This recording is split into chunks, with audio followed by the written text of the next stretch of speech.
Saya mengundang saudara-saudara sekalian untuk turut bersama saya masuk dalam perjalanan keseharian untuk pembentukan kerohanian kita, di mana kita akan praktek solitude, silence, stillness, and scripture reading. Dan satu hari per minggu kita dedicate untuk bersama Tuhan. Dengan itu kita membangun ritme hidup yang baru.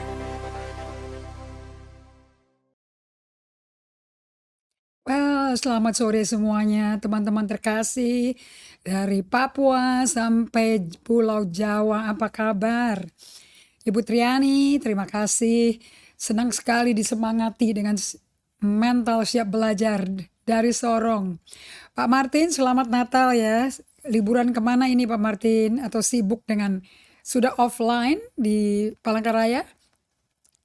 Dan juga Pak Antonius Wijaya dari Depok siap belajar juga. Thank you so much. Lina Ferawati Unang dari Cimahi siap belajar juga ya. Thank you. Bagaimana kondisi Cimahi? And Ibu Li Fong, selamat sore. Bagaimana kabarnya Ibu Li Fong di musim liburan ini menuju akhir tahun? Thank you Pak Tekno dari Sidoarjo ya, atau Bojonegoro. Terima kasih sudah bergabung juga. Ibu Ana dari Wonosobo, apa kabar? Juga Ibu Ratna siap dengan Bible study-nya. Thank you untuk Linda sudah balik ke Surabaya ya.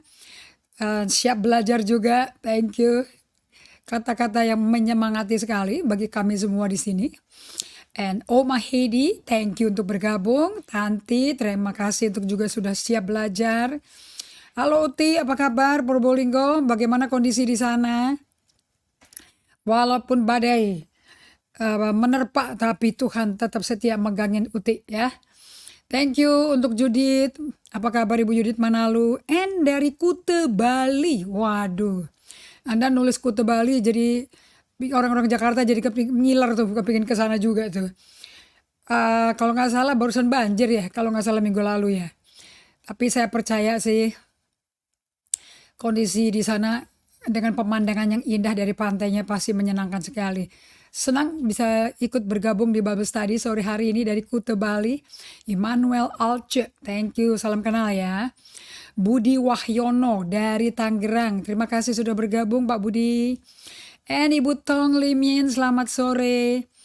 Saya mau bertanya di Alkitab Galatia 5:20 ada terus percideraan, roh pemecah, saya kurang paham, minta penjelasan nanti ya. Saya akan tambahkan kalau waktu memungkinkan atau enggak di special note ke Ibu. Shalom 4 Mini, thank you sudah bergabung. And Yeskiel Daisy Wijaya. Yeskiel Daisy Wijaya dari mana? Boleh kenalan, terima kasih sudah bergabung di Bible Study. And who do we have here? Pipin Jantur dari Palembang. So banyak orang Palembang hari ini, kita dikelilingi Palembang. Terima kasih untuk pempek. Wow, kalau Palembang langsung pikirannya menggambarkan macam-macam pempek itu. Terima kasih ya saudara pimpin yang sudah bergabung dari Palembang. Tadi barusan kita juga bertemu dengan Bible Study partisipan juga dari Palembang yang pas ambil waktu sejenak liburan. Ivo Jen L. Bagaimana bacanya? Sorry ya kalau salah ya. Ivo Jenel dari Air Madidi, Minahasa Utara. Oh, Air Madidi itu Minahasa Utara ya. Sulut ya, Sulawesi Utara.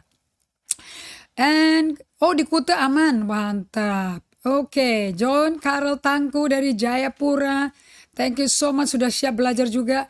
Leslie Yovanka dari Cipayung, Jakarta Timur. Terima kasih sudah bergabung lagi. Yeskiel dari Surabaya. Oh, oke. Salam kenal. Yeskiel Daisy Wijaya. So good to have you joining us. Thank you. Kemudian Pak Adrian, Pak Ian, apa kabar? Jaga ya, Cici yang baik-baik ya. Ibu Esti, thank you. Kita berdoa dan kita siapkan hati kita untuk melanjutkan pelajaran bagaimana kita di musim pandemi ini menjadi murid Kristus yang efektif. Oke, kita satu dalam doa. Terima kasih Bapak untuk semua teman-teman yang sudah bergabung sore hari ini dalam Bible Study ini. We are so blessed. Punya teman-teman yang siap belajar, semangatnya luar biasa. Berkati satu persatu teman-teman kami ini Bapa. Dan Roh Kudus kok ada di setiap hati kami. Setiap orang yang bisa percaya mengakui Yesus Tuhan. Itu karena Roh Kudus. Bantu, singkapkan, buka mata hati kami. Buka telinga hati kami. Supaya Tuhan bicara langsung kepada setiap kami. Ini aku minta di dalam nama Yesus. Dan biar persekutuan dengan Roh Kudus. Dan kasih karunia Yesus. Kasih Allah melimpah melalui sesi sore hari ini. Kami berjanji memberikan segala hormat, pujian, kemuliaan hanya bagimu dalam nama Yesus. Amin. Oke, kita akan mulai dengan judul yang baru yang saya masukkan untuk masuk di menuju 2022. Sebetulnya menjadi murid Kristus itu seperti apa sih? Dan saya mau Anda bertanya kepada diri Anda, supaya Anda nggak asumsi duduk di sesi-sesi Facebook Live atau di YouTube kami, otomatis jadi murid. Oke? Karena kata-kata yang dipakai oleh Yesus adalah come and follow me. Itu ciri-ciri nomor 1 untuk menjadi murid Kristus. Punya guru yang kita ikut follow. Sehingga kita menjadi followernya dia. Pengikut. Nah itu ngikutnya kalau 12 rasul itu dari 12 pengusaha, dokter, tukang pajak, tukang ikan, penelayan-nelayan, oke? Dan mereka itu ikut Yesus meninggalkan segala-galanya. Jadi bukan nyambi. Ikut Yesusnya di hari Minggu, Senin sampai Sabtu, tetap ngurusin nelayannya, tetap praktek medisnya. As a matter of fact, all these people meninggalkan segala-galanya dan keluarganya juga ditinggal. So, bagaimana Anda mau jadi follower Christ? Seperti apa? Nah, kita tidak punya hubungan fisik dengan Yesus seperti Rasul Paulus ya. Dari semua rasul yang paling dini, yang katanya primatur katanya. Dia tuh tidak pernah kenal Yesus secara fisik seperti ke-12 rasul pertama. Sama kayak kita jadi ngikut seperti Paulus mengikuti Yesus. Makanya 1 Korintus 11 ayat 1 powerful buat saya teringat terus. Dia bisa ngomong begini loh. Ikutlah aku sebagaimana aku ikut Yesus. Berarti dia kan pemuritannya melalui peneladanan. Jadi real. Nah ini yang kalau Anda betul-betul mengikuti Yesus seperti mentor Anda ikut Yesus dan Anda dapat modelnya dan Anda ngalami Yesus pribadi. Dan itu ciri-ciri bagaimana awalnya Anda menjadi dipersiapkan jadi murid Kristus, jadi apprentice-nya. Oke. So, hari ini kita akan berikan pada Anda pada waktu minggu lalu di mana Anda mesti mengalami yang namanya kalau mau menjadi pengikut Kristus dengan emosi yang sehat, karena kita pelajari dari 4 buku Injil ke-12 dari murid-muridnya Yesus tidak ada satu yang emosinya sehat. Tidak ada satu yang spiritual. Oke, Petrus itu juru bicara, mulutnya paling keras, tapi salah terus. Dan mau bayar harga, mau mati buat Yesus, tapi ujung-ujungnya dia yang menyangkal Yesus 3 kali. Yohanes Yakobus itu betul-betul ekstremis, mau punya kedudukan paling tinggi di sebelah kanan, setara dengan Yesus, sebelah kanan kiri Yesus. Oke, enggak ada satu yang benar. Oke, Filipus sangat pelin-pelan, dia kurang yakin ikut Tuhannya. So nggak ada satupun yang kondisi emosinya sehat. Jadi kalau Anda belum sehat, nggak apa-apa. Memang kita mau disehatin. Asal Anda praktek. Seperti Yesus guru kita praktek, kita juga ikut. Nah, bukunya Anda sudah semua punya kan ya. This is the pikirannya. Bagaimana Yesus hidupnya kayak apa, melalui apa, prosesnya kayak apa. And alatnya untuk praktek apa yang diajarin di sini. Oke. Hari ini kita akan bicara mengenai bahwa perlunya kondisi emosi kita itu dikaitkan, diintegrasikan dengan kehidupan kontemplatif. Kontemplatif biarlah ini menjadi tutur bicara sehari-hari Anda ya. Artinya berada bersama Tuhan. Kita ini kan sebentar lagi Sabtu ya, hari perayaan tanggal merah. Tapi kita nggak tahu di Alkitab di mana ada tanggal 25 Desember Yesus lahir, nggak pernah tertulis. Tapi dinubuatkan akan ada seorang perawan yang mengandung seorang anak laki-laki, kalau lahir namanya Yesus, dia juru selamat dunia ada. Tapi tanggal kelahiran kita tidak dikasih tahu. Anyway, tanggal ini dibikin oleh orang-orang pagan yang bergabung dengan satu aliran tertentu dibikin sama sehingga dibilangnya Yesusnya lahir tanggal 25. Nah, Sabtu ini kan. Nah, nanti Anda akan merayakan Natal. Natal tuh artinya kan lahir. Kalau Anda ke rumah sakit kan postnatal, natal hospital, tempat kelahiran baby-baby. Artinya lahirnya seorang baby yang banyak baby lahir suatu hari bisa dinobatkan jadi raja.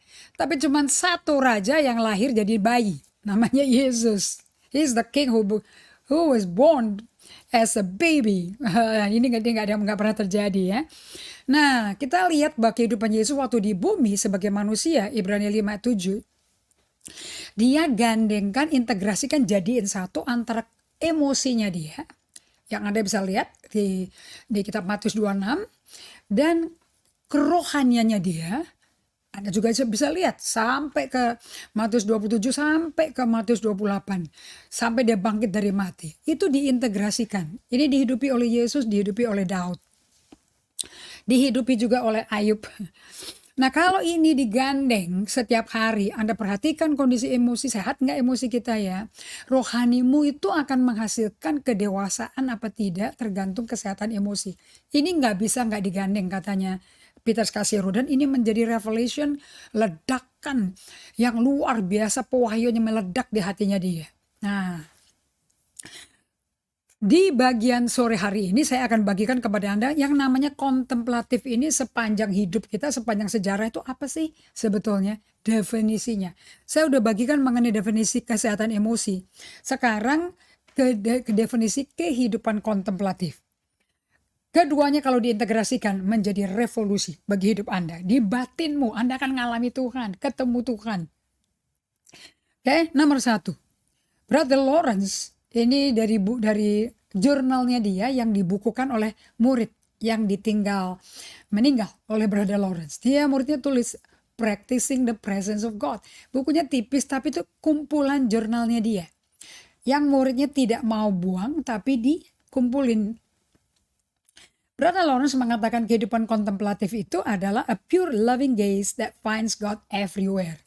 Itu adalah melihat dengan mata yang jernih, yang murni, dari hati yang mengasihi Tuhan.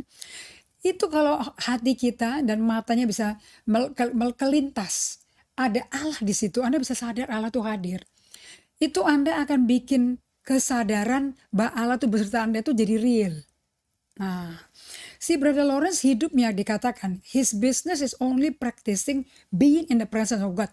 Apakah dia lagi di dapur sebagai koki, apakah di meja makan, apakah dia di tempat dia namanya itu kalau di orang monasteri itu sel-selnya masing-masing, karena mereka punya jadwal untuk dari Santo Benedictus, 6 kali sehari being with God on purpose, intentional. Terus waktu mereka lagi sibuk kerja, bisa nggak kehadiran itu tetap menyertai, bukan harus keluar lagi dari tempat itu. In other words, bisa nggak 24/7 kamu sadar Tuhan itu besertamu? Kalau Francis de Sales menggambarkan kontemplatif itu sebagai the mind's loving unmixed permanent attention to the things of God. Wow. Pikiran yang penuh cinta, tak dicampur aduk dan permanen, atensinya itu ke semua yang berhubungan dengan Allah. Nah loh, ini tentu saya belum nyampe ke sini ya. Ini kita perlu latihan tiap hari. You know, anything lebih baik kecil-kecil dilakukan setiap hari daripada sekaligus cuma sekali setahun, sekali jeblok. Itu nggak ada efeknya kalau sekaligus. Tapi kalau dikit-dikit ditambah tiap hari, itu akan membawa perubahan. Jadi Bapak Ibu sekalian, kerohanian kontemplatif ini nomor 1 mesti ada di para pemimpin gereja. Karena kita mau jadi teladan kayak Paulus jadi teladan bagi Timotius, bagi jemaat Korintus yang super ahli filsuf, yang pinter-pinter, yang banyak nentang si Paulus secara verbal. Mereka nyerang Paulus dan mengundang guru-guru palsu yang memikat mereka dengan inteleknya, tapi nggak ada kuasa Roh Kudusnya. Nah, ini kita mesti bisa menghidupi kehidupan seperti Rasul Paulus, karena kita tuh kayak Paulus ke zaman sekarang. Menggambarkan bahwa kerohanian kontemplatif itu memungkinkan kita mengalami kesadaran akan dan kemampuan akan meresponi kasih agape-nya Allah. Nah, kalau tadi Ibu Tong menanyakan itu Galatia 5 ayat 20 itu kan buah roh itu kan kasih. Kalau percederaan segala macam itu di Galatia 5 ayat 19 Ibu Tong, itu bagian daging. Oke, perbuatan daging. Kalau di Galatia 5 ayat 22 itu mengenai buah roh. Jadi Galatia 5 ayat 19-20 betul. Itu semua mengenai kedagingan. Nanti saya jawab terpisah ya. Kalau udah mau hidup seperti Galatia 5:22, itu Anda udah nggak usah mikir, nggak usah tutup mata, sengaja berdoa, kamar khusus udah nggak perlu lagi. Ini Anda bisa sadar kok, dan Anda memiliki kemampuan meresponi kasih agape-nya Allah. Inilah denyut jantung orang yang hidupnya kontemplatif bersama Tuhan. Jadi kerohanian kontemplatif bukan hanya tentang hubungan vertikal kita sama Tuhan, tapi yang terutama dan utama adalah bagaimana kita memandang dan memperlakukan sesama, dan bagaimana kita melihat diri kita sendiri. How do you see others and how do you see yourself? Oke, catat ini ya.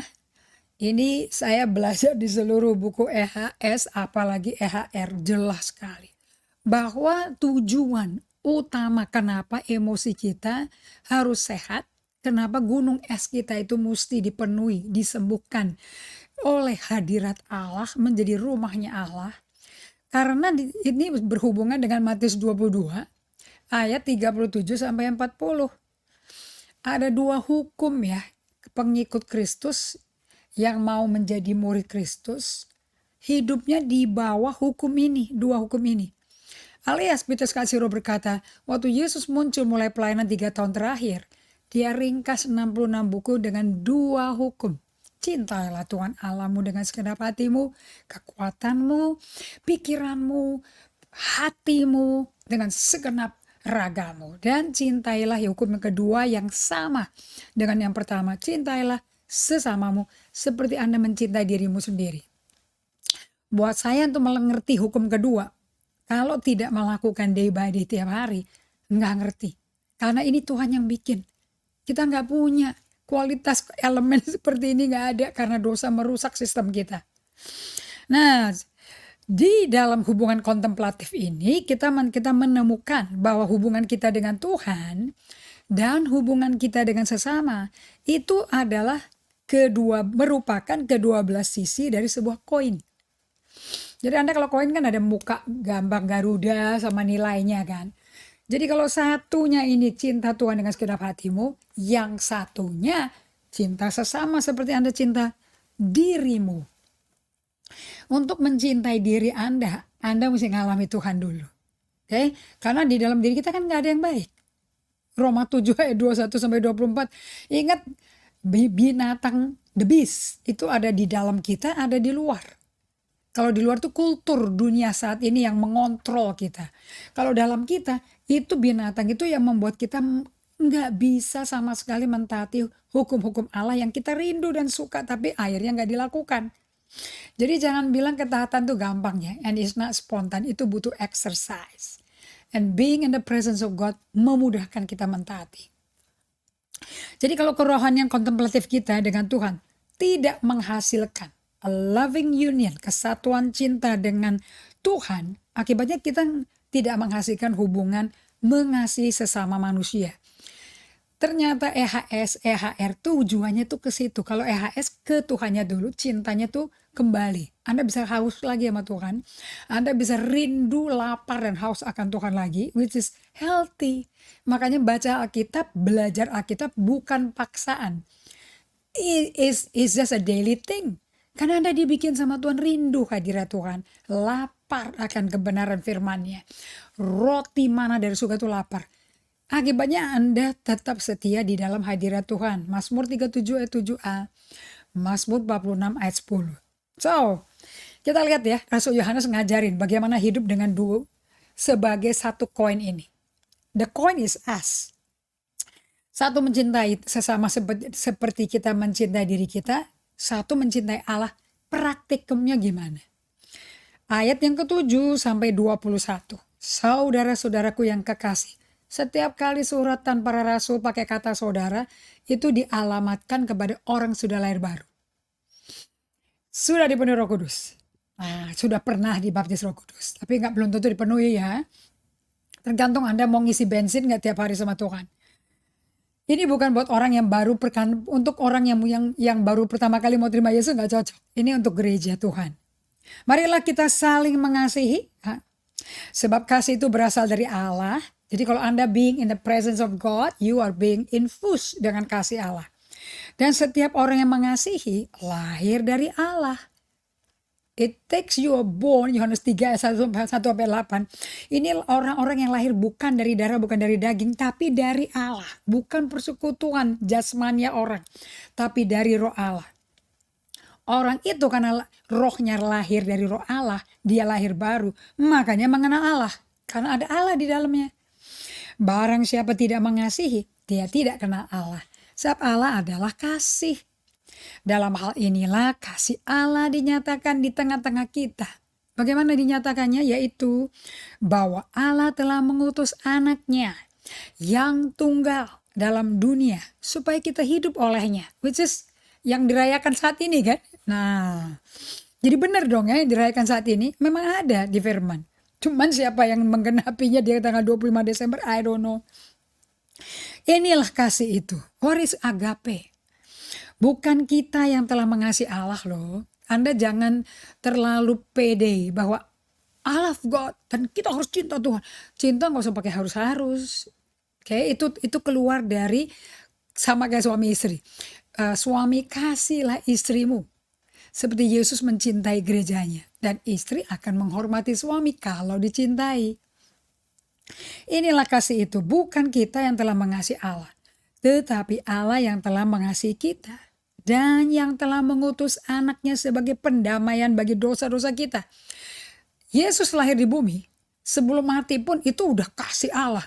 Saya gak bisa bayangin loh, Allah pencipta langit dan bumi mengosongkan dirinya, menganggap hal yang bikin dia jadi Allah sebagai hal yang tidak perlu dipertahankan. Tapi dia mengosongkan dia menjadi hamba, menjadi manusia, menjadi dosa, masuk ke rahimnya Maria. 9 bulan loh di rahim seorang wanita yang berdosa. Perawan tapi berdosa. Wow. Dalam hal inilah kasih Allah dinyatakan di tengah-tengah kita waktu dia lahir. Jangan cuma mikirin waktu dia menderita, dicambuk oleh tentaranya Pontius Pilatus, kemudian disalipin ya. Anda mesti pikirkan penderitaan itu dari semenjak dia di rahimnya Maria loh.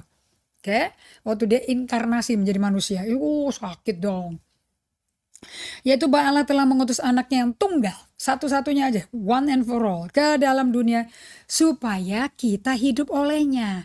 Jadi kita di dalam dia itu ada, bergerak dan hidup itu karena dia. Makanya Anda nggak bisa tidak mempraktekkan hidup berdalam hadirat Tuhan. Padahal di Kisah Rasul 17 dikata in him we live, we move and have our being.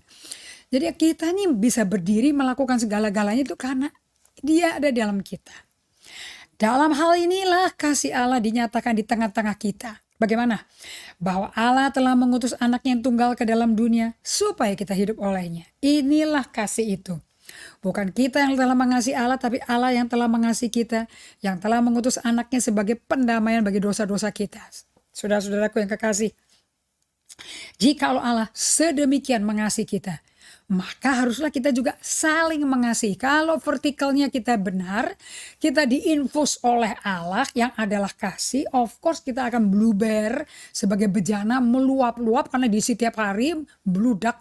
Akibatnya orang sekitar kita tersentuh, mengalami kecipratan dengan kasih yang membludak di dalam kita. Gak ada seorang pun yang pernah melihat Allah jika kita saling mengasihi. Wah, ini powerful. Allah telah di dalam kita, Allah tetap di dalam kita.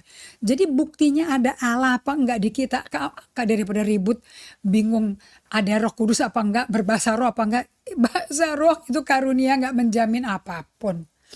Tetapi kalau Anda mengasihi sesama, mengasihi orang yang nyakitin Anda, musuh Anda, ini syarat ya. Allah tuh ada di dalam Anda. Kemampuan Anda mengasihi sesama. Kan sesama aja, gak dibilang yang cocok sama Anda, yang baik sama Anda. No, just sesama. Kalau kamu bisa saling mengasihi, maka Allah tetap dalam Anda, kasihnya sempurna dalam kita. Jadi kita tuh gak mampu mengasihi sesama seperti kita mencintai diri kalau tidak dipenuhi dengan kasih Allah lebih dahulu. 13. Demikianlah kita ketahui bahwa kita tetap berada di dalam Allah dan Dia di dalam kita. Sama kan dengan Injil Yohanes pasal 15 ayat 5. Remain in Him and you remain in Him and He remain in you. Tetap berada dalam Allah dan Dia di dalam kita. Ia telah mengaruniakan kita mendapat bagian dalam rohnya. Jadi kalau kita hubungannya kayak carang sama pokok, itu udah pekerjaan Roh Kudus. Berarti kita bergaul dipimpin roh tiap hari. Dan kami telah melihat dan bersaksi bahwa Bapa telah mengutus anaknya menjadi juru selamat dunia. Anda gak bisa simple aja ngaku Yesus Tuhan. Kalau Anda gak diam di dalam Dia, Dia di dalam Anda. Dan rohnya berdiam dalam Anda. Baru Anda tahu Yesus itu anak Allah yang datang ke bumi untuk menebus dosa manusia. Itu mesti ada kesaksian roh, bukan head knowledge. Mari kita lihat ke ayat 15-nya. Barang siapa mengaku bahwa Yesus adalah anak Allah, Allah tetap berada di dalam Dia dan Dia di dalam Allah. So hubungan carang dan pokok ini udah hubungan mati deh. Hubungan baku yang gak bisa dihidupin oleh kita. Kita telah mengenal dan telah percaya akan kasih Allah kepada kita. Allah adalah kasih. Jadi gak mungkin kita gak menjadi orang yang mengasihi sesama kalau kita gak ada bersama Allah, gak ada kehidupan kontemplatif. Dan barang siapa tetap berada di dalam kasih, ya tetap berada di dalam Allah dan Allah di dalam Dia. So what is contemplative life? Being with God seperti carang dan pokoknya carang anggur. Dalam hal inilah kasih Allah sempurna di dalam kita. So ini supply kasih agape Allah tuh bisa sempurna loh, maturing, full. Yaitu kalau kita punya keberanian percaya, lingkari kata keberanian di Alkitab Anda. Pada hari penghakiman, so it will come hari penghakiman. Jadi Anda yang mungkin sudah lebih dulu tidak ada, keluarga Anda sudah lebih dulu meninggalkan Anda karena COVID, organnya tidak bisa survive. Kita tidak nangisin seperti gak ada harapan. Karena kita akan ketemu semuanya, asal mereka meninggalnya di dalam Tuhan. Nah, dalam hal inilah kasih Allah sempurna dalam kita, yaitu kalau kita punya keberanian percaya pada hari penghakiman. There will be judgment day. Yesus hakimnya kan.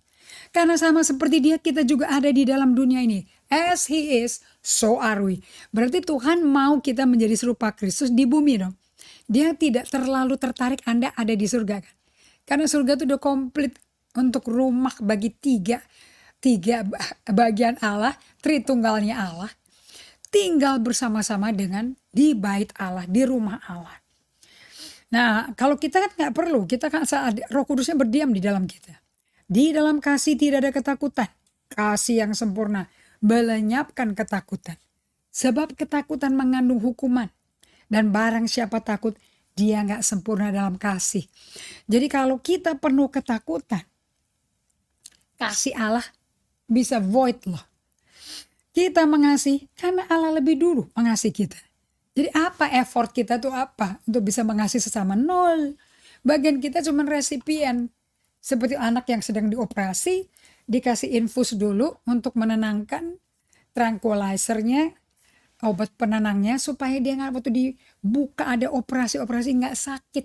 Nah, ayat 20. Jika seorang berkata, aku mengasihi Allah, ada orang yang confess dan dia benci saudaranya, maka ia adalah pendusta.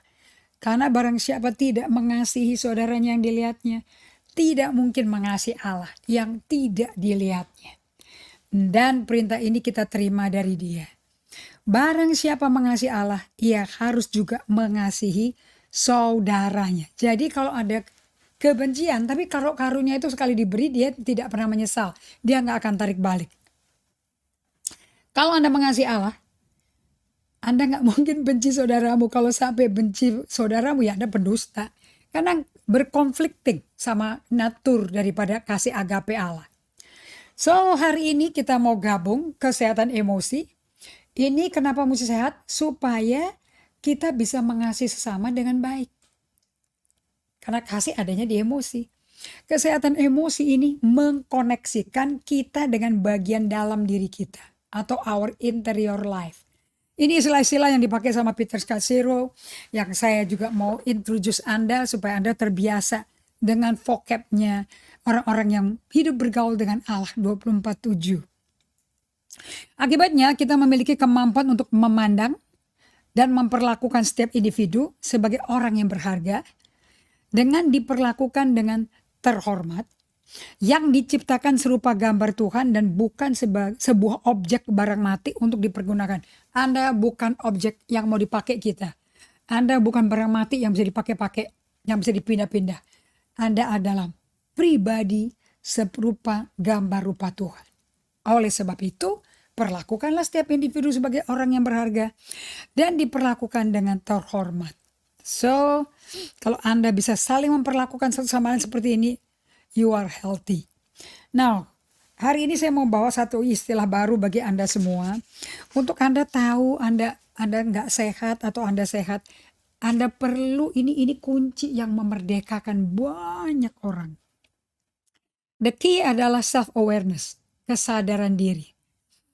Mengenal bahwa apa yang terjadi di dalam kita itu tidak dapat ditiadakan untuk kalau kita mau mengalami pertumbuhan emosi sehat dan bisa mengasihi sesama dengan baik. Nah, kalau Anda bisa punya self-awareness ini, sadar diri, Anda akan sangat tertolong dengan laporan dari tim yang melayani saya juga dari Peter Scazzero. Kalau Anda punya self-awareness, you have the key to unlock everything. Teresa dari Avila berkata semua problem orang itu dimulai dari gagal mengenal dirimu sendiri. So, sejauh mana, ini dari Peter Scazzero ya, sejauh mana kita menghormati dan mengasihi diri kita sendiri. Sebesar itu dong kita akan bisa mengasihi dan menghormati orang lain. So, apakah Anda bisa mengasihi orang lain? Tergantung berapa dalamnya Anda mengasihi Tuhan. Karena ini sebanding mirror image. Apakah program rohani dalam gereja Anda membuat Anda murid Kristus? Apa yang dicari orang dalam murid Kristus? Sebetulnya yang dicari apa sih? Yuk kita catat ya. Yohanes 15 ayat 8. Dalam hal inilah Bapakku dipermuliakan, yaitu jika kamu berbuah banyak dan dengan demikian kamu adalah murid-muridku. Jadi di sini udah jelas sekali. Yang namanya murid Kristus ciri-cirinya penampilannya kayak apa ini? Orang-orang yang berkumpul bersama Allah dan karena berkumpul setiap hari akibatnya dia mulai berbuah banyak.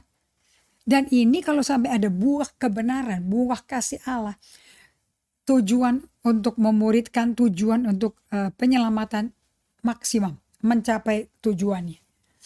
Di ayat 22, Yohanes 13 ya. Murid-murid itu memandang seorang kepada yang lain. Mereka ragu-ragu siapa yang dimaksudkannya. Seorang di antara murid Yesus itu murid yang dikasihnya bersandar dekat kepadanya di sebelah kanannya.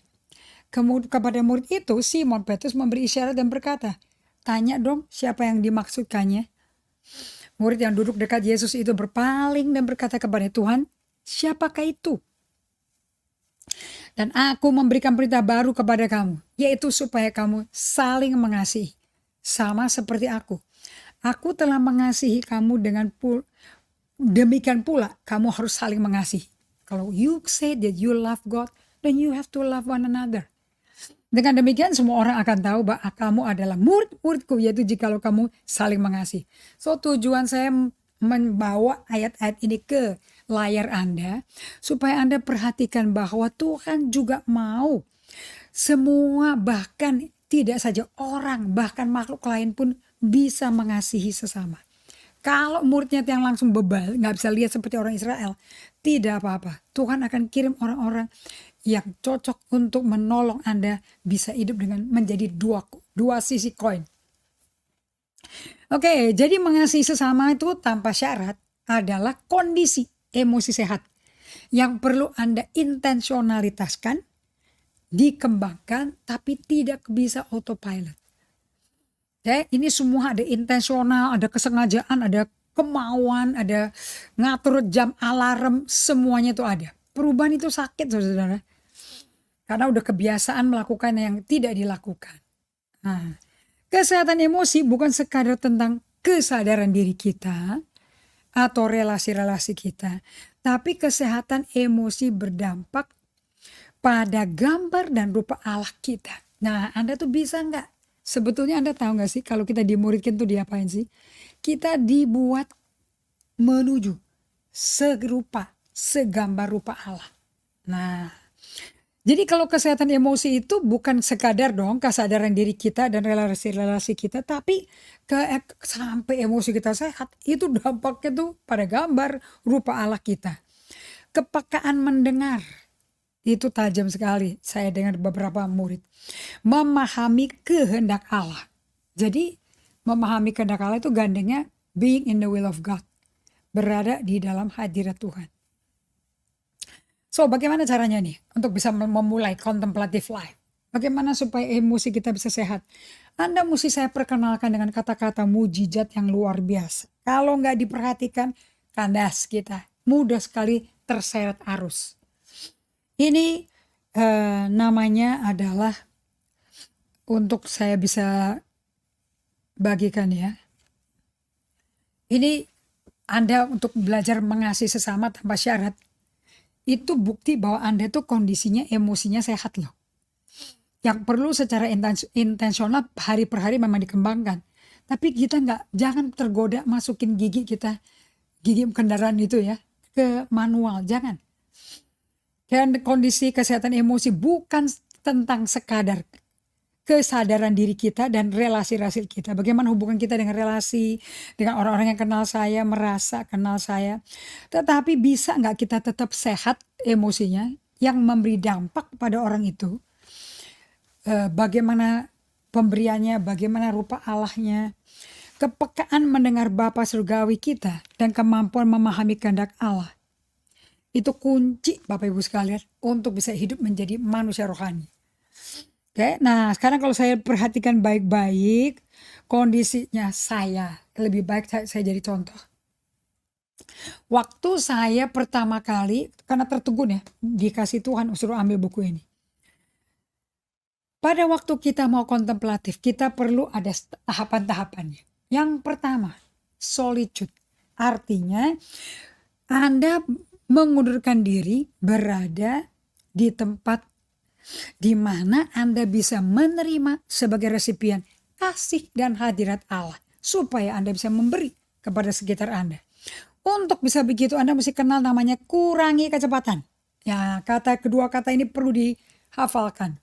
Slow down bahasa Inggrisnya. Kurangi kecepatan berpikir. Supaya pikirannya gak kemana-mana. Ambil waktu khusus berhenti untuk berdiam diri saat Anda gejolak emosinya, mau marah atau menangis atau mau dengki, dan coba dengarkan emosi dan pikiran Anda sementara Anda sedang di tempat yang solitude, sunyi, untuk menenangkan diri, berdiam di hadirat Tuhan. Nah, dulu waktu saya belum ngerti ini, tanda-tandanya Anda tuh butuh slow down ya. Anda mesti lihat kondisi emosimu. Dan saya perhatikan bahwa ternyata memang tanda-tanda nyata tentang ketidakdewasaanku kalau dilihat dari sudut emosi saya. Memang gak ada sama sekali. Saya seperti kalau ikut asesmennya Peter Scazzero di awal. Walaupun saya sudah terkenal, sudah keliling ke seluruh Indonesia khotbah dengan tanda-tanda yang menyertai. Tapi ternyata emosi saya waktu diukur dengan asesmen itu masih bayi. Sehingga untuk menjadi kondisi rohaninya menjadi dewasa, jauh dari kenyataan. So saya perhatikan ada momen-momen, kalau saya mau jujur ya, dengan diri saya ya, saya akui saya itu seperti gunung es yang terbentuk itu dari lapisan-lapisan tebal dan dalam sekali yang adanya di bawah kesadaran sehari-hari saya. Nanti kalau saya nggak slow down, diem, nggak sadar, emosi gejolak, budak, itu seperti apa saya nggak sadar. Oleh sebab itu saya undang lagi supaya Anda suka gambar ini untuk mengenang siapa dirimu. Karena nggak ada gambar yang lebih gampang. Saya bisa berkata kayak tadi 10% saya kayak apa ya. Nah, Apakah kita hidup sehari-harinya gitu, memakai kerohanian puncak gunung es yang cuma 10% mewakili kerohanian saya? Atau actually di keseharian saya sudah mulai masuk ke kerohanian di mana 90% dari jiwa saya yang saya nggak kenal, karena itu bagian emosi kan di situ ya, bagian perasaan ya, yang belum kita dan belum kenal karena kita belum izinkan Tuhan Yesus sentuh. Nah, saya ini punya kesadaran nggak ya, untuk saya ini jalannya pakai yang 90% atau pakai yang 10%? Ini pertanyaan yang ditanya nih sama satu persekutuan doa di Surabaya. Jadi ada hamba Tuhan dari Sangir bertanya, itu kalau dibalik itu bisa nggak ya, yang kelihatan tuh 90% yang cinta Tuhan, yang kurang cinta Tuhan tinggal 10%? Bisa. Memang tujuannya kesadaran ini akan membawa ke sana. Ingat ya, yang terlihat itu hanya bagian kecil loh dari gunung es itu. Itu cuma 10%. Dan 10%-nya itu mewakili cara-cara saya membak diri. Kondak. Bagaimana kondak saya, perilaku saya, perlakuan ke sesama, itu ternyata adalah patokan Tuhan untuk mengukur kedewasaan rohani saya dan kesehatan emosi. Itu jadi emosi itu ngukur. Kadang kan ada satu koin. Bagaimana Anda bisa mengatakan Anda cinta Tuhan dengan segenap hati jiwamu kalau sesamanya nggak dicintai? Bisa bikin musuhan, bisa dendam, bisa kritik, bisa membanding-bandingkan. Ini kalau begini kan nggak seimbang. Ya, tadi 1 Yohanes 4 itu penting, ayat 7 sampai 21. Dan Anda mesti ingat ya, yang terlihat itu yang cuman bagian kecil itu adalah bagian yang merupakan perilaku Anda sehari-hari, perlakuan ke orang lain bagaimana. Juga termasuk perubahan-perubahan kecil-kecil yang saya bisa buat dengan sengaja untuk dapat dilihat orang. Kita bisa belajar berubah, belajar lebih baik, lebih sabar. Kalau itu semua dari kekuatan Anda sendiri, nggak tahan lama.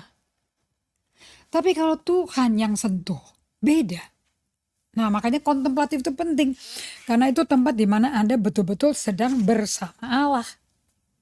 Oke, so Anda mesti belajar yang namanya anugerah untuk melambatkan diri, berfokus pada Allah, lepas dari ilusi bahwa Anda tuh udah rohani padahal belum. Ini penting sekali untuk kita slow down, mengurangi tempo di pikiran, supaya kita fokus, pay attention tuh satu hal aja, yaitu emosi kita. Ya, karena keputusan, kalau saya baca kitab Amsal, ternyata itu orang yang, kan hanya ada 2 macam orang ini kitab Amsal ya, bebal atau bijaksana, berhikmat atau sederhana, simple people. Yang bedain cuma satu, orang tuh baru bisa bijaksana, prudent, berhikmat kalau bisa slow down, dengerin emosinya, dengerin pikirannya, dan dengerin suara, apakah kita ada suara kesel sama orang, dendam atau apa. Itu didengerin, itu menentukan sehat apa enggak emosinya, dan menentukan rohaninya benar apa tidak. Nah, akar dari siapa saya sesungguhnya, itu kalau di zaman 5 tahun yang lalu, walaupun saya udah sibuk ikut pendalaman Alkitab, persekutuan doa, aktivitas kelompok kecil, ikut seminar, ikut semua khotbah, walaupun sudah aktif untuk menambah pengetahuan-pengetahuan itu semua, ternyata identitas saya sesungguhnya itu akarnya tuh sama sekali nggak berubah. Jadi kalau melakukan program-program gereja aja, yang masuk tuh cuma di kepala, belum bisa masuk ke hati kita. Bahkan Petrus Kasiro berkata, dalamnya kita nggak bergeming, walaupun banyak urapan altar call, pencerahan baru, nggak bergeming dalamnya. Walaupun sibuk setiap hari dengan acara program gereja, bisa nggak berkutik. Nah, ini saya alami, bahkan sampai saya pernah mikir, kok yang dulu saya waktu di kantor sekular 7 perusahaan, kok keluar lagi sekarang ya, sudah dalam posisi sebagai penginjil, sebagai gembala. Apa ini, gimana ini caranya ngilanginnya? Mau tobat-tobat, ngaku-ngaku dosa juga besoknya ulang lagi. Nah, saya ketemukan bahwa ada bongkah besar, bagian gunung es yang bongkah gede itu. Di bagian yang dalam, di bawah sekali, dalam lah, di bawahnya itu dalam banget deh. Itu bagian terdalam dari si gunung Esaya itu, ternyata perlu disentuh oleh Tuhan Yesus. Dan kalau Anda nggak melakukan day by day, nggak bisa. Kita nggak akan, kenapa kok kita diem? Supaya Tuhan bisa masuk. Oke, nah revolusi rohani terjadi pada saat Peter dan Gary Scott Zero menerima pewahyuan, perlunya ada, yakni diwahyukan oleh Roh Kudus ya, perlunya ada hubungan emosi sama kerohanian. Itu nggak bisa pisah. Yang dia sebut menjadi judul buku mereka, orang Amerika sendiri bilang, lucu ya kata-katanya, agak susah dimengerti, kalimat bahasa Inggris saja susah, bagaimana bahasa Indonesianya. Kalau bahasa Indonesianya diterjemahkan spiritualitas yang sehat secara emosi. Bahasa Indonesia juga diterjemahkan juga susah kan ya artinya ya. Gini aja kalau versi saya. Pokoknya rohanimu tuh nggak akan dewasa sampai emosinya sehat. Waktu ini menjadi pewahyuan, terjadi revolusi di batin suami istri ini. Setelah mereka mengalami konseling pernikahan, kemudian konseling dengan spiritual director, akhirnya mereka belajar berdiam diri ke monasteri-monasteri selama 4 bulan. Mereka mengalami katanya seperti lahir baru kembali, dan berkali-kali lahir barunya. Nah, saya mau bawa Anda ke pengertian yang sungguh-sungguh indah. Saya suka nih Matius 11 ayat 28 sampai 30 saat ini. Tenang saya mengerti ini karena saya belajar dari Bill Gaultiere. Bagaimana kita bisa hidup dengan Yesus bersama-sama tiap hari dan enak hidupnya. Bukan, kalau dulu kan kayaknya mesti doa tuh kayaknya aduh males. Aduh mesti pergi ke jam doa ya, aduh jalan sana juga udah macet, doa aja udah setengah mati, banyakan juga berantuk tidur. Tapi sekarang being with God is a pleasure. Benar-benar is a pleasant thing. Saya baru ngerti kenapa di kitab Wahyu Allah berkata bahwa is a good pleasure. Untuk Allah beserta kita tuh is a pleasure. Ya. Cara Tuhan menarik perhatian saya dan perhatian Anda adalah melalui rasa sakit dan ketakutan. Jadi kalau Anda lagi mengalami kesakitan, penderitaan, diperlakukan nggak benar lah, dan Anda sampai ketakutan, terancam segala macam, itu ternyata a calling. Itu seperti Tuhan lagi manggil Anda. Supaya Anda beri perhatian pada Tuhan. Nah, nomor 1 ya. Kalau Anda tidak pernah perhatikan perasaan sakit ini atau ketakutan ini, Anda basically tidak merasakan apalagi menikmati janji-janji Tuhan yang memberikan sukacita, damai sejahtera, dan hidup berkelimpahan. Bagaimana Anda caranya bisa menikmati semua janji Allah? Aku datang memberi kau hidup, bahkan hidup berkelimpahan. Itu kapan ya terjadinya ya? Kapan Anda bisa menikmati hidup sukacita yang full, penuh damai sejahtera, hidup life abundantly? Itu gimana tuh ya? Caranya Anda mesti slow down, berhenti dan dengerin emosimu. Kemudian datanglah ke Tuhan. Itu hanya bisa dapat terjadi, Anda bisa bertahan tuh kalau Anda fokusnya ke Tuhan. Nah di ayat 30 waktu Anda datang seperti itu, Yesus datang kasih kuk kepada Anda. Kalau enggak, kuknya melelahkan Anda. Itu kuk apa? Kuk yang kita bikin sendiri, yang dunia bikin, yang manusia bikin. Bukan Tuhan yang bikin. Kalau kuk dari Tuhan tuh katanya enak. Kalau Anda mau menikmati janji Tuhan dan enjoy it, bukan hanya diimani, tapi enjoy now, Anda mesti pakai kuk yang Yesus sendiri pasang. Dijamin enak. Nah, Anda mesti tahu ya, caranya kapan kita datang ke Tuhan supaya dipasangin Tuhan. Waktu Anda ngalami kesakitan, waktu ngalami ketakutan, kesedihan, itu semua emosi dikasih sama Tuhan untuk kita perhatikan, karena itu ternyata cara Tuhan ngomong ke kita. Pernah bayangin nggak perasaan-perasaan kayak gitu yang dulu kita abaikan dengan kesibukan, cari kesibukan apa, nonton TV kayak, belanja kayak, shopping kayak, jalan-jalan kayak apa kayak, kayaknya kita dulu mau matiin ya supaya pergi tuh perasaan kayak begitu tuh. Ternyata itu sekarang saya baru tahu, kalau Anda ngikutin selama pelajaran Bible study ini, justru itu cara Tuhan minta kita pay attention, perlu. Oke, kalau ini nggak diberi perhatiannya, you don't know God is with you. Anda nggak akan tahu. So, kalau Anda mau menikmati janji Allah dan nikmati sekarang, nggak usah tunggu nanti, tunggu Yesus datang. Pay attention to the pain. Kedua, kalau Anda perhatikan sebelum Anda mengenal EHS ini, coba deh Anda cek apakah pembawaan diri sehari-harinya kita itu penuh amarah, mengeritik orang, saudara seiman juga dikritikin, kalau ngomong sarkastik, pahit kata-katanya, stres, depresi, apakah seperti itu? How do you carry yourself? 3, hubungan Anda, relasi Anda dengan sesama, dengan keluarga Anda, dengan orang tuamu kayak apa? Nah, ini kalau sampai Anda merasa kayak ada marah, ngeritik, maunya ngeritik, selalu negatif, ada stres, ada depresi, itu diperhatikan justru. Jangan diabaikan, jangan coba diilangin, buru-buru pakai obat penenang, jangan dulu. Siapa tahu itu adalah cara Tuhan memanggil Anda untuk beri perhatian, beri perhatian. Nah, kayak saya dulu, sebelum ayah saya meninggal ya, itu hubungan saya dengan ayah saya dan mama saya dan kakak adik, walaupun kita punya rumah gede, kumpul di meja makan, nggak ada komunikasi, nggak ada conversation. Kayaknya tinggal di rumah, ketemu sebentar, makan sebentar, habis itu kepingin pergi, sibuk ditelepon-telepon sama teman, pergi tiap malam, tiap hari pergi. Nggak betah kayaknya di rumah terlalu lama. Sekarang pengalaman-pengalaman seperti ini justru yang diperhatikan, kan mami saya masih hidup. Jadi pengalaman saya sama mami saya jadi patokan sekarang. Kalau dulu nggak betah di rumah, ngelayap katanya. Saya ini ratu ngelayap kata mami saya. Tiap malam ke disco. Oke, basically nggak betah sama babi saya. Katanya ciong. Kalau nggak ketemu kangen, kalau ketemu ciong. Nah, mami saya yang ngomong.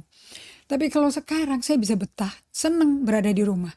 Seneng ditanyain mami saya. Dulu kalau ditanyain males gue jawabnya. Dan nyengit jawabnya. Kalau sekarang justru oke. Aku bisa kasih telinga. Ini baru terjadi karena saya perhatikan. I follow the book. One by one. Dan mesti diulang-ulang karena kita belum follow to the dot. Oke. Karena ini kan pimpinan Roh Kudus di kehidupannya si Peter Scazzero. Jadi ini bukan mengenai Peter, ini mengenai Roh Kudus. Kayak Anda baca buku Kisah Para Rasul gitu loh. Itu kan buku mengenai Roh Kudus bekerja di para rasul. Bukan para rasul yang hebat. Roh Kudusnya yang hebat. Oke. Saya disadarkan lewat buku EHS ini. Untuk kenali gunung esmu. Makanya namanya EHS Iceberg. Artinya know your iceberg. Bukan dokter yang kenal icebergmu. Bukan gembalamu yang kenal icebergmu. You should know your own iceberg. Makanya kata-kata mahal yang saya peroleh dari pengalaman ini, melalui buku ini, Encounter with God, is towards pay attention. Beri perhatian pada dirimu.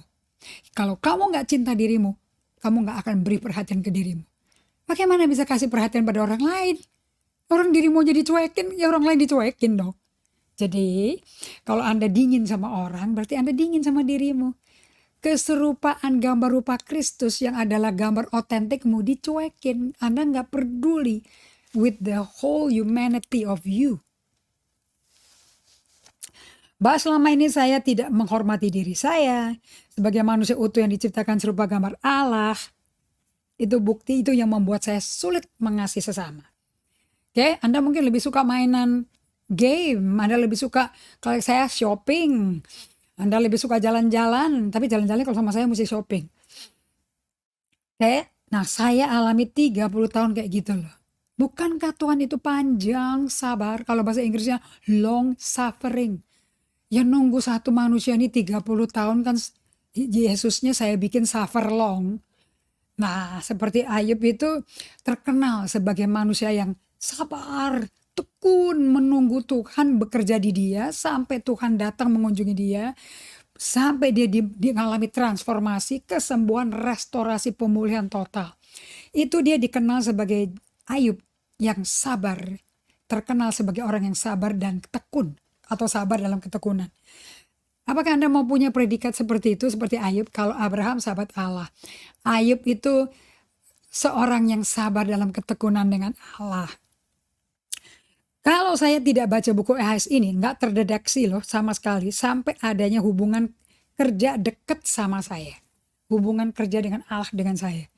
Nah, orang nggak akan tahu saya seperti apa kalau nggak ada hubungan dekat sama saya. Kalau cuman seperti Facebook begini, kenalan, mungkin Anda nggak tahu saya seperti apa gunung esnya.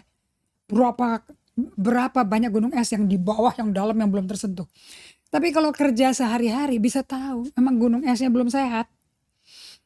Baru terdeteksi. Dan orang sekitar saya akan kecap kok. Nggak enaknya, kerasnya gunung es itu. Oke. So saya undang Anda semuanya. Selama Anda mengabaikan sisi komponen emosi Anda, padahal Yesus datang ke bumi itu khusus melayani kondisi emosi kita. Emosinya orang berdosa kayak apa sih? Udah sakit.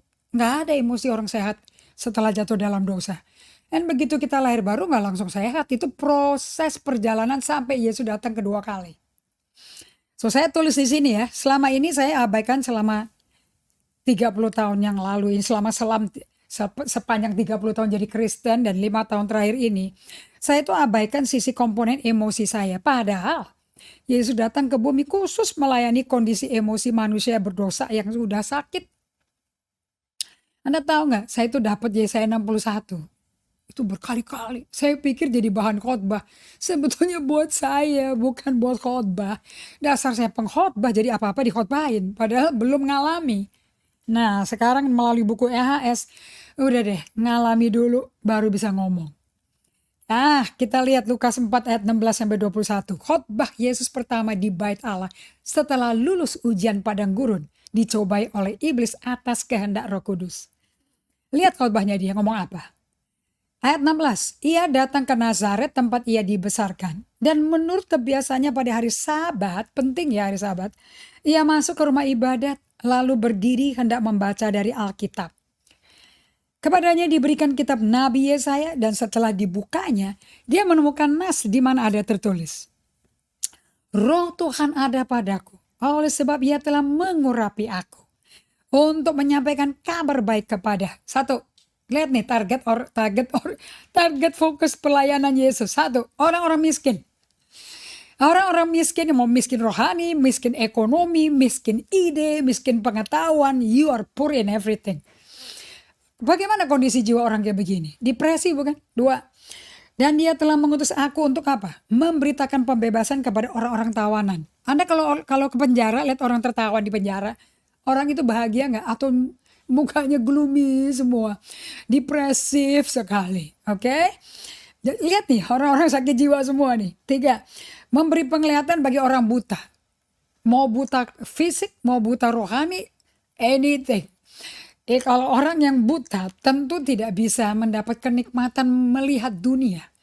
Pasti dia sedih dong. Penuh kesedihan, ketakutan, depresi. 4. Untuk membebaskan orang tertindas. Anda tahu rasanya orang diopres, tertindas. Of course, bisa bipolar, bisa sakit mental. Yang 5, untuk memberitakan tahun rahmat Tuhan telah datang. Jadi kepada orang-orang ini butuh rahmat, butuh kasih karunia. Kabar baik. Setelah dia baca ayat 18-19 ini, kemudian dia menutup kitab itu, berikan kitab itu kembali ke para pejabat di Bait Allah, lalu terus dia duduk. Mata semua yang hadir di situ bengong, siapa ini kok ngomongnya beda berkuasa. Lalu Yesus mulai mengajar mereka, katanya, lihat nih kata-kata ini benar-benar turn around nih. Sejarah di manusia yang dibikin hari itu. Pada hari ini genaplah nas ini sewaktu kamu mendengarnya. As you hear, this is being given. So sementara Anda mendengar nas ini disampaikan, which is dari Yesaya 61, kita akan lanjutan ya. Yesaya 61, ini sedang digenapi. Sementara Anda lagi dengar. Tuhan lagi bekerja bersama Roh Kudus dalam batin Anda. Oke? So saya berdoa Natal ini, minggu tahun baru ini bukan minggu yang gloomy. Anda bisa babak belur, Anda bisa nggak happy selama tahun 2021.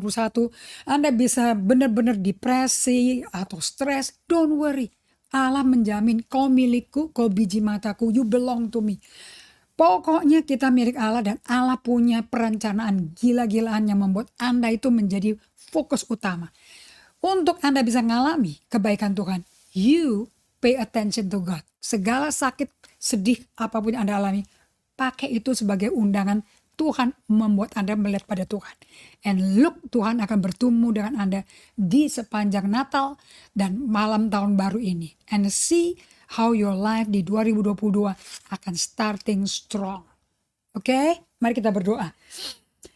Kita sudah sampai habis acaranya. Oke, kita lanjutkan nanti di hari Sabtu. Terima kasih Tuhan, aku sangat bersyukur bahwa EHS itu ternyata penggenapan nubuat Nabi Yesaya. Roh Kudus tidak bisa meninggalkan kita. Oleh sebab itu akan bekerja melakukan menggenapi Yesaya 61 bagi setiap kami. Kami ini bukan orang yang tidak ada pengharapan.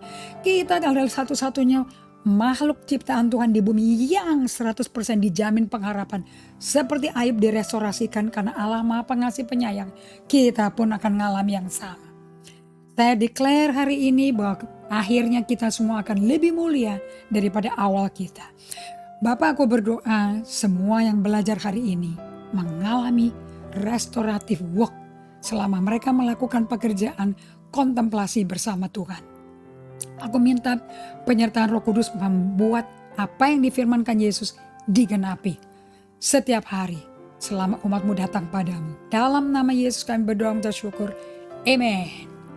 Wow, waktunya cepat sekali, sudah habis saudara-saudara. Terima kasih ya semuanya. Supaya Anda bisa bertumbuh mengasihi sesama seperti mengasihi diri Anda. That's the goal untuk menjadi emosi sehat. Tuhan berkati.